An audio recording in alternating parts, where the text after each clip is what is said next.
오늘 신명기 25장 말씀을 통해서 말씀을 깨닫는 지혜와 응답받는 기도의 은총이 우리에게 넘치게 될 줄로 믿습니다. 하나님께서는 이제 출애굽하여 광야의 방랑자의 시기를 거쳐서 가나안 땅, 하나님이 약속하신 그 땅에 들어가서 이스라엘 백성이 누리게 될 자유인으로서의, 하나님의 자녀로서의 마음의 상태, 그들이 누려야 할 정신에 대해서 지난 24장부터 말씀하고 계십니다. 지난 24장에서는 자유에 대해서 말씀하셨어요. 자유. 우리가 지난 시간에 이제 결혼에 대한 문제를 봤는데, 결혼과 이혼에 대한 말씀이 아니라 24장은 자유에 대한 말씀이에요. 자유. 결혼이란 이름조차로도 사람의 자유를 침해할 수 없다. 우리가 나의 자유로 너의 자유를 구속할 수 없다는 것이에요. 그리고 사회적으로 더 존귀하다고 인정받는 사람이 덜 존귀하다고 여겨지는 사람의 자유를 침해할 수 없다. 모든 사람은 다 하나님이 주신 존귀한 자유를 갖는다. 여러분, 이것이 우리에게는 잘 이해가 되지 않아요. 왜냐하면 모든 사회에는 편견이 있어요. 그리고 모든 사회에는 기득권이 있어요. 그래서 아니 그래도 하나님 조금 더 자유한 사람이 있고 조금 덜 자유한 사람이 있죠. 우리는 그렇게 말하기를 좋아해요. 또 그렇게 말하고 싶어 해요. 그러나 하나님은 하나님 말씀에 그 맥락을 잘 읽어야 되는데, 하나님은 이혼을 하라는 게 아니에요. 자유예요.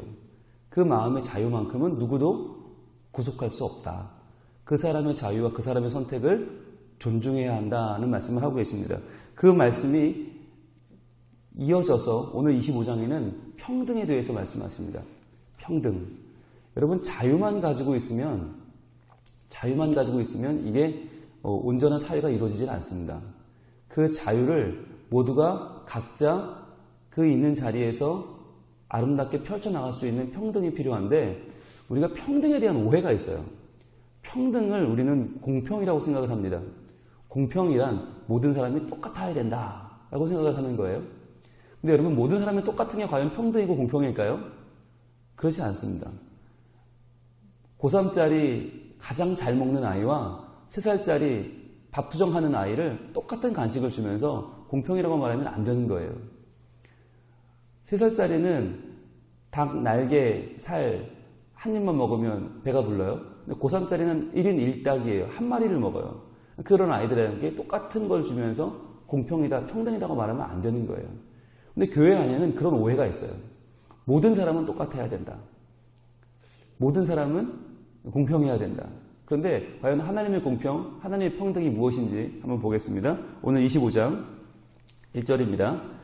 사람들 사이에 시비가 생겨 재판을 청하면 재판장은 그들을 재판하여 의인은 의롭다 하고 악인은 정죄할 것이며, 이렇게 말씀이 시작됩니다. 사람들 사이에 시비가 생긴단 말이죠. 자, 시비가 생기면 이 당시는 어떻게 했어요? 이 당시에는요, 시비가 생기면 그 자리에서 칼을 뺐어요. 그리고 서로 덤벼서 그래, 너랑 나랑 승부를 보자, 이런 식으로 나왔단 말이죠. 이 시대에는, 이 고대 근동은요, 시비가 생기면 그 자리에서 서로 힘으로 맞서던 시대예요. 그러면 힘센 사람이 이기겠죠. 시비가 생기면 누가 잘못했냐, 누가 잘못을 안 했냐가 중요한 게 아니라 힘센 사람이 이겼단 말이에요. 칼을 뻘빠져 죽이면 그만이니까. 그런데 그러했던 시대에 시비가 생기면 재판을 청하라라고 하는 것은 굉장히 이 시대를 앞서는 말씀이에요. 여러분, 성경을 읽으면서 우리가 깜짝 놀라는 건 어떻게 그 시대에 이런 말씀을 하실 수가 있을까? 수천 년 전에 법이라고는 사람들이 생각을 못하던 시절에 그냥 힘 있는 자가 모든 것을 다 먹고 혼자 다 누리던 시대에 어쩌면 이런 말씀을 하실까? 하나님은 지금 누가 귀족이냐, 누가 노예냐, 신분이 뭐냐, 누가 양반이냐, 누가 머슴이냐를 따르시지 않고 누가 지금 의인이냐, 누가 악인이냐를 말씀하고 있어요. 재판을 청하면 재판장은 그들을 재판하여 그들의 상황을 공평하게 평등하게 봐서 의인은 의롭다 하고 악인은 정죄할 것이며 라고 말씀하세요. 이게 여러분 오늘날도 안 되지 않습니까? 오늘날도 의인은 의롭다 하지 않고 악인을 재판하지 않아요. 정죄하지 않아요. 오늘날도 그래서 문제가 됩니다. 힘 있는 사람은 구속을 안 받고요. 힘 없으면 죄가 없어도 구속을 당하고요. 아무리 남의 돈을 훔쳐도 여러분 적게 훔치면 감옥 가고요. 많이 훔치면 존경받아요. 그런 시대가 됐어요. 그러니까 이왕이면 돈을 훔쳐도 많이 훔쳐야 이 시대에 공헌하는 사람이 됩니다. 그런 시대가 돼버린 거예요. 그러니까 이 시대도 지금 의인이냐 악인이냐를 판단하는 것이 아니라 그가 얼마나 우리에게 유익을 끼치는 사람이냐, 그 사람이 나한테 얼마나 유리한 사람이냐, 이걸 보잖아요. 그래서 여러분, 사회적으로 문제가 되는 그 수많은 비리가 터져도 다 벌 받는 게 아니잖아요. 결국 그 중에 누가 벌을 받아요? 우리는 알고 있죠? 깃털. 몸통은 피해가고 항상 깃털이 받아요. 그러니까 이 사회도 누가 힘이 있냐 힘이 없냐를 따지는 것이지 누가 죄를 졌냐 죄를 지지 않았냐는 관심이 없는 시대에 살고 있는 거죠. 그런데 수천 년 전에, 그런데 그 고대 근동에서 하나님의 법은 뭐라고 말씀하시는가? 의인은 의롭다 하고 악인은 정죄하라는 거예요. 이게 공평이에요.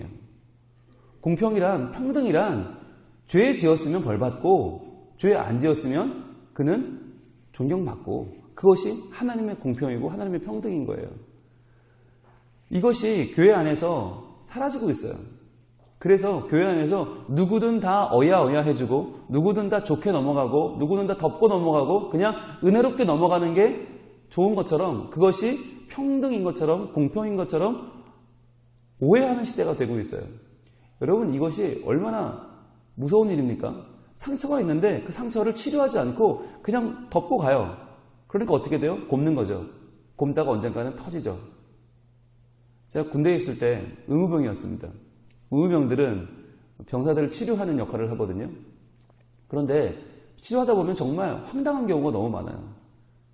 너무너무 황당해요. 여러분, 대학 나오고 똑똑하고 정말 모자랄 거 없는 청년들이요, 200km 행군을 하고 나면 한 부대에 적어도 한두 명은 발목을 잘라요. 이해가 되세요? 20대 창창한 나이에 군대 와서 발목을 자르면 그 친구는 어떻게 삽니까? 그런데 왜 그런 일이 벌어질까요? 처음에 전투화를 지급받고 굉장히 발 뒤꿈치가 아프거든요. 그런데 그것을 군대니까 참아요. 참다 보면 까져요. 까지는 까진 좋은데 그때 그러면서 흙 속에 있는 균이 들어와요. 그러면 균이 들어오고 염증이 생기고 터져나갈 때 그 발을 치료해야 되는데 이 친구들이 무식해서 훈련병이다 보니까, 군인이다 보니까 참아요. 참고 참다 보면 그것이 터지고 덧나고 염증이 생기고 그 균이 뼛속까지 들어와요. 근육을 지나서 힘줄을 지나서 뼛속으로 들어오면, 그리고 나면 나중에 정말 다리를 절뚝절뚝 하면서도 그 200km 행군을 다 걷고 마지막까지 꼬리내서 병원에 오면 그 뼈를 더 이상 살릴 수가 없는 상황에 이르러요. 그럼 발목을 자르는 거예요. 이게 도저히 여러분 이해가 안 되시죠? 근데 이게 바로 우리의 현실이라는 거예요. 우리 현실이 그렇다는 거예요. 분명히 이건 치료를 해야 되는데, 이건 분명히 도려내든지, 이건 분명히 뭔가 소독을 시키든지, 태워서 소독의 독을 태우는 거 아닙니까? 태워서 이거 치료해야 되는 건데 억지로 참고 그래 괜찮아 나는 괜찮아, 괜찮게 뭐하고 괜찮아요. 그러다가 멀쩡한 친구들이 발목을 잘라요. 여러분, 이런 일들이 현재 벌어지고 있어요. 교회도 마찬가지입니다.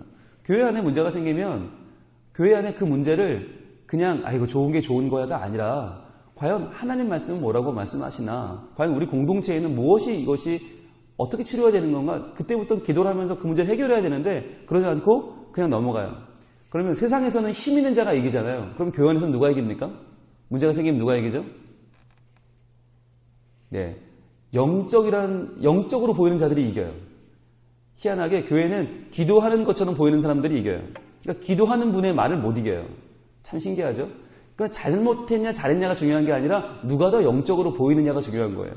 그러니까 사람들이 교회 안에서 자기의 말이 관철되려면 더 많이 영적으로 보이려고 노력하는 거예요. 여러분, 정확하게 들으셔야 되는데 영적인 게 아니에요. 영적으로 보이는 거예요.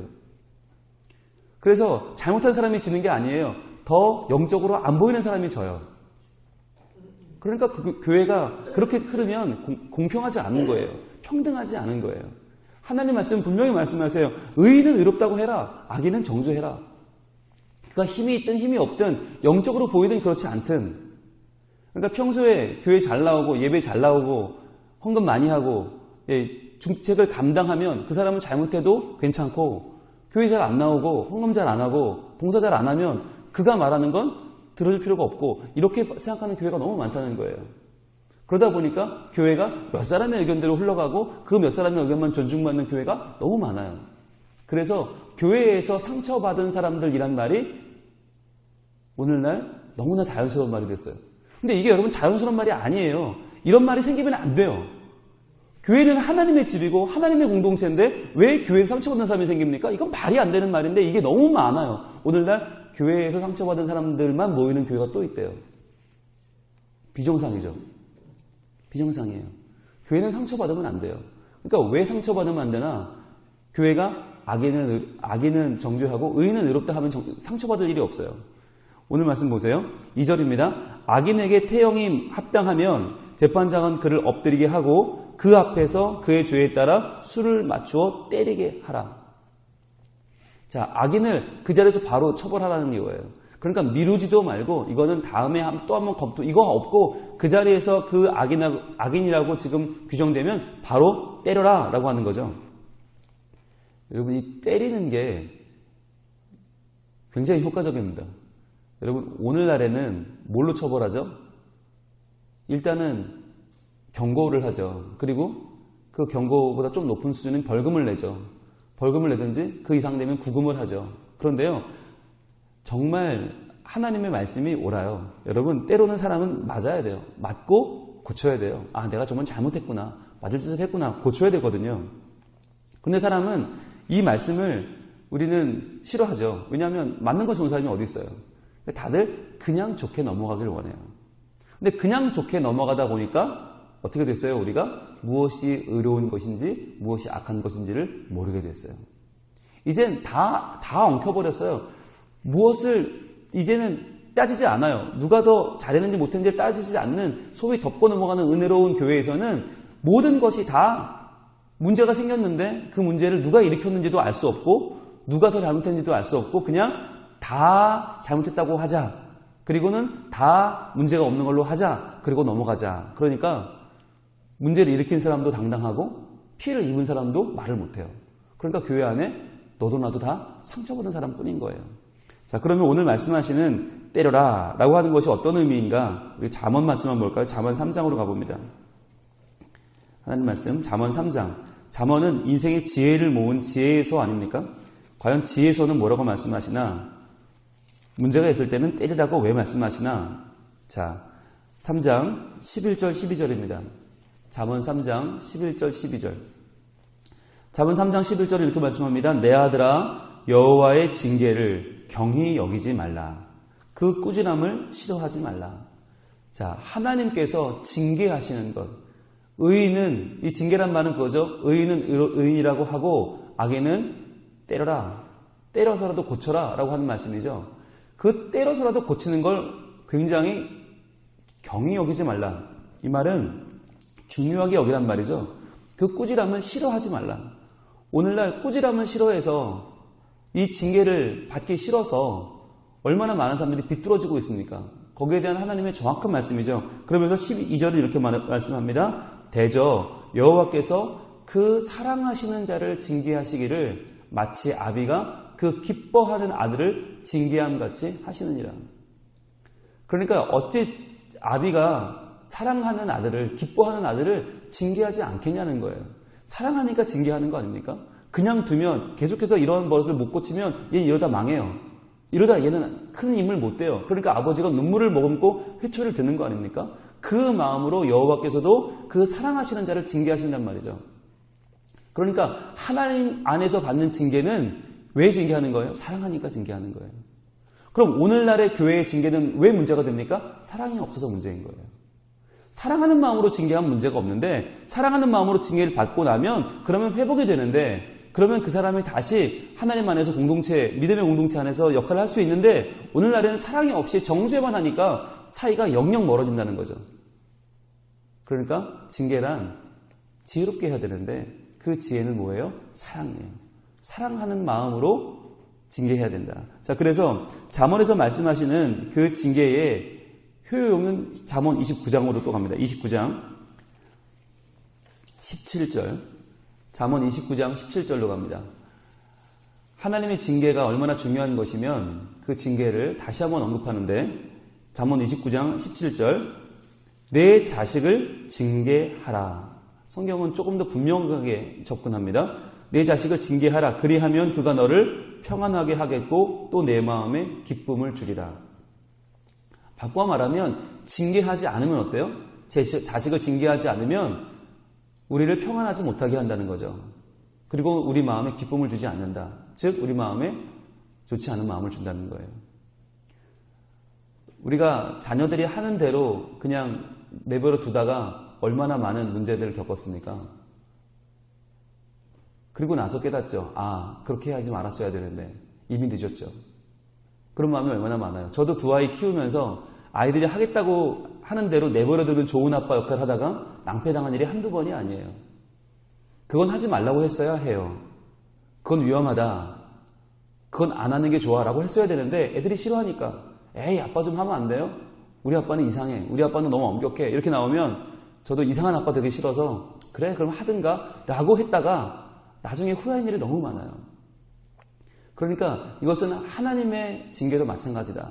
하나님이 내게 하지 말라라고 말씀하시는, 여러분 하나님이 하지 말라는 말씀은 어떻게 옵니까? 두 가지로 옵니다. 하나는 선포되는 설교 말씀 속에 담겨있는 하나님의 뜻, 하지 마라. 세상으로 걷지 마라. 세상으로 가지 마라. 하나님 말씀은 네가 걸어갈 때 길이 되고 살아갈 때 삶이 되는데 왜 하나님 말씀대로 걷지 않니? 왜 네 맘대로 걷니? 네 발걸음을 돌이켜. 주님께서 선포되는 말씀을 통하여 또 기록된 말씀을 통하여 말씀하실 때 우리는 돌아서야 되는 거죠. 그리고 또 하나는 뭡니까? 바로 양심의 소리예요. 양심. 내 양심에서 그거 안 되지 라는 말씀을 하나님 주세요. 내 안에 성령께서 양심을 통해 말씀하세요. 그런데 우리는 그 양심을 통해 하시는 말씀을 누르죠. 왜? 아무도 안 보니까. 내 속에서 나한테 말씀하시는 그 말씀을 우리는 잘 듣지 않죠. 아무도 못 들으니까. 나만 들으니까. 눌러요. 그러다 보면 우리는 잘못돼요. 그러니까 하나님께서 우리에게 말씀하시는 선포된 말씀과 기록된 말씀 그리고 양심을 통해 주시는 말씀에 귀를 기울여서 그 말씀대로만 살면 돼요. 근데 우리는 그 말씀대로 잘 살지 않아요. 오늘 29장 17절은 이렇게 이어집니다. 18절 그 다음 절입니다. 묵시가 없으면 백성이 방자히 행하거니와 그랬어요. 묵시가 없으면 백성이 방자히 행하거니와. 이 말은 묵시라는 말은 영어 성경으로 번역하면 비전이에요. 비전이 없다. 하나님 보여주시는 비전이 없으면, 즉 미래에 대한 소망이 없으면 백성이 방자히 행한다. 이 말은 범죄한다는 말이에요. 시간을 낭비하고 인생을 허비하게 된단 말이에요. 묵시가 없으면, 즉 묵시는 어디서 나온다? 징계에서 나온다는 거예요. 징계에서만. 그러면서 19절 이렇게 이어집니다. 종은 말로만 하면 고치지 아니하나니 이는 그가 알고도 따르지 아니함이라. 우리 인간이 이렇단 말이에요. 우리 인간의 마음은 알아도 안 해요. 알아도 따르지 않아요. 알면서 안 해요. 왜? 말로만 하니까. 그래서 징계가 필요한 것이다. 징계는 사람이 사람 되게 하는 거예요. 사람이니까 징계하는 거예요. 사람이 아니게 보면, 동물로 보면 징계할 필요 없어요. 그런데 사람이니까, 알고도 안 하는 게 사람이니까 그 사람이 할 수 있도록 도와주는 게 징계란 말이죠. 오늘 말씀으로 돌아옵니다. 그래서 징계란 왜 하는 거예요? 사랑하니까. 징계하면 뭐가 생겨요? 비전이 생기는 거예요. 비전이 생겨야 방자히 행하지 않아요. 비전이 생겨야 미래에 대한 꿈을 가지고 미래에 대한 준비를 하면서 살 수 있어요. 그래서 하나님은 징계를 말씀하시는 것입니다. 자, 오늘 그러면 어떻게 징계하라고 하시는가? 3절 40까지는 때리려니와 40까지는 때려라. 자, 그럼 태형을 규정하시는 거죠. 너무 바로잡겠다고 많이 때려서는 안 된다. 그 때리는 게 도를 지나쳐서 사람을 죽여서는 안 된다. 그래서 40대까지는 때리려니와 그것을 넘기지는 못할지니 만일 그것을 넘겨 매를 지나치게 때리면 내가 내 형제를 경히 여기는 것이 될까 하노라 그랬어요. 그래서 율법에도 40 이상을 못 때리기 때문에 39대까지만 때리게 되어 있어요. 39대. 40에서 하나 가만 매라는 게 바로 여기서 나온 말이에요. 그러니까 40대를 다 채우면 혹시 수를 잘못 재서 넘어갈까봐 항상 그 전에 멈추게 하는 게 39대까지인 거예요. 사도 바울도 40에 하나 가만 매를 맞았고 예수님도 40에서 하나 가만 매를 맞으셨습니다. 이 법에 따른 거죠. 그런데 이 법에서 중요한 말이 뭐냐? 바로 내 형제라고 하는 말이에요. 내 형제. 동그라미 한번 쳐보시겠어요? 내 형제. 우리는 징계받는 사람은 형제로 안 봐요. 징계받는 사람은 하나님이 버렸다라고 생각해요. 이 사람은 이제 이 징계받으면 우리 공동체에서 끊어진다가 아니에요. 형제예요. 내 형제, 내 자매예요. 그러니까 왜 징계하나, 왜 그를 때리나, 우리 형제니까 형제로 다시 받아주기 위해서 그의 죄는 털어내고 그는 받기 위하여 죄를 묻는 거예요. 그래서 사랑으로 징계하는 거예요. 그러니까 그런 마음으로 징계를 하면 징계를 받는 사람도 그 마음이 아프지 않아요. 그리고 그런 사랑하는 마음으로 때리면 때리는 마음도 아프지 않아요. 그런데 왜 교회가 징계만 하면 문제가 생깁니까? 때리는 사람도 사랑이 없고 맞는 사람도 사랑이 없어요. 그러니까 서로 간의 관계는 깨어질 대로 깨어져서 상처는 상처대로 찢어질 대로 찢어진 상황에서 징계가 이루어지니까 징계가 이루어지면 그 사람은 교회를 떠나요. 이게 하나님 뜻이 아닌 거예요. 하나님의 뜻은 교회 안에 잘한 사람은 칭찬하는 게 맞고요. 잘못한 사람은 징계하는 게 맞고요. 그런데 잘했어도 잘못했어도 그 칭찬과 징계가 끝나면 다시 끌어안고 사랑하는 것이 맞는 거예요. 다시 얼굴 마주보고 다시 웃고 다시 예배하고 다시 봉사하고 같이 교육하는 게 맞는 거예요. 그런데 이게 안 되는 모습이 오늘날 너무 많다는 거죠. 너무 많아요. 여러분, 많은 교회가요, 연말에 전도상을 시상하잖아요. 근데 전도상 요즘 주는 교회가 많이 없어졌어요. 왜 없어졌는지 아세요? 전도상을 주면요, 못 받는 사람들이 질투를 해요. 못 받는 사람들이 연말이 되면 교회를 안 나와요. 그 꼴 보기 싫어서 교회를 떠나요. 이게 뭘까요? 교회가 상 주는 것도 무서워 못 줘요, 이제 어떤 사람을 칭찬하거나 어떤 사람을 높이 존귀히 여기면 나머지 사람들이 소위 그 마음이 뒤틀려요. 배가 아파요. 그래서 너만 잘났냐? 나는 못났냐? 그리고 교회 안 나와요. 그러니까 교회 안 나올까봐, 사람들이 교회 안 나올까봐 교회가 상을 못 줘요. 그리고 똑같은 이유로 벌도 못 줘요. 벌 주면 그 사람 교회 안 나올까봐. 그 가까운 사람들, 친지들, 그 사람, 친한 사람들 교회 안 나올까봐 벌을 못 줘요. 그러니까 이제 교회는 상도 없고 벌도 없는 공동체가 돼버렸어요. 그러면 어떻게 되는 거예요? 하나님 공동체 아닌 거예요. 교회가 하나님의 가정인데 하나님 가정이 잘했으면 칭찬하고 못했으면 바로 잡아야 되는데 그게 다 안 돼요. 그러니까 어떻게 돼요? 교회 안에 상 받을 사람도 없고요. 벌 받을 사람도 없고요. 그저 그런 사람만 모여있는 그저 그런 공동체밖에 안 돼요. 가슴이 아픈 일이에요. 교회 안에서 우리가 공평이라고 하는, 평등이라고 하는 것을 다시 한번 생각해 볼 필요가 있습니다. 공평이란, 평등이란 잘하면 칭찬받고 못하면 벌 받는 거예요. 그런데 그리고 나서도 다시 씩씩하게 시작하는 거예요. 건강한 아이들은 어떤 아이들입니까? 엄마한테 얻어맞고요. 잘못하면 엄마한테 맞고요. 그거 엉덩이 호해달라고 그 엄마한테 가서 엉덩이를 들이미는 아들이 건강한 아들이에요. 엄마, 왜 이렇게 세게 때렸어요? 저 좀 빨리 호해주세요. 엉덩이 너무 아파요. 그래? 아팠니? 미안하다. 호해주는 엄마가 좋은 엄마예요.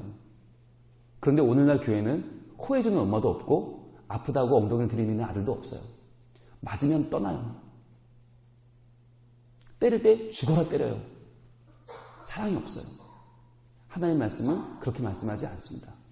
하나님은 공평을 말씀하시면서, 하나님은 평등을 말씀하시면서 그 사람도 내 형제다라고 말씀하는 거예요.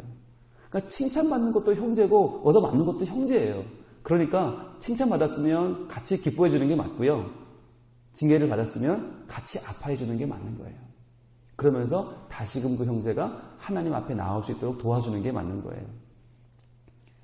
돌아봅시다. 과연 나는 상처받았다고 내 마음을 움켜쥐고 누구를 미워한 적은 없습니까?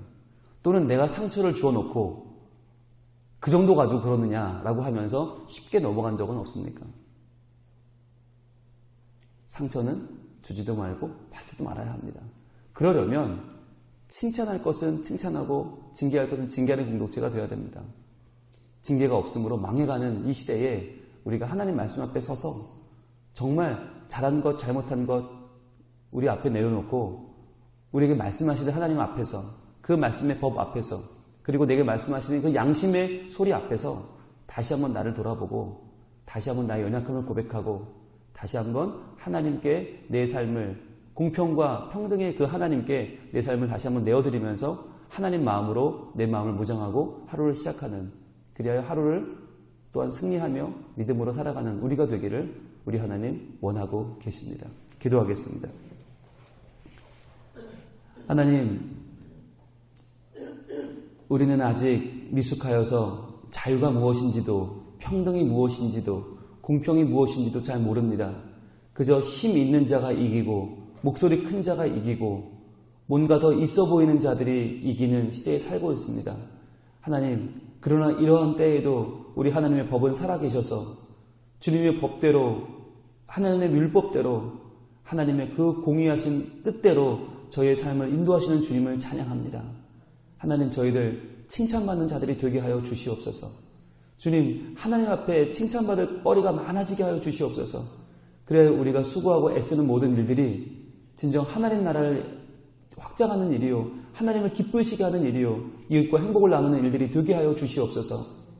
그러나 우리가 잘못을 범할 때에는 하나님 앞에서 또한 때로는 맞고 때로는 혼나고 때로는 우리의 부족한 모습들을 고쳐나가면서 우리가 더욱더 새로워지는 하나님의 아들, 딸들이 되게 하여 주시옵소서.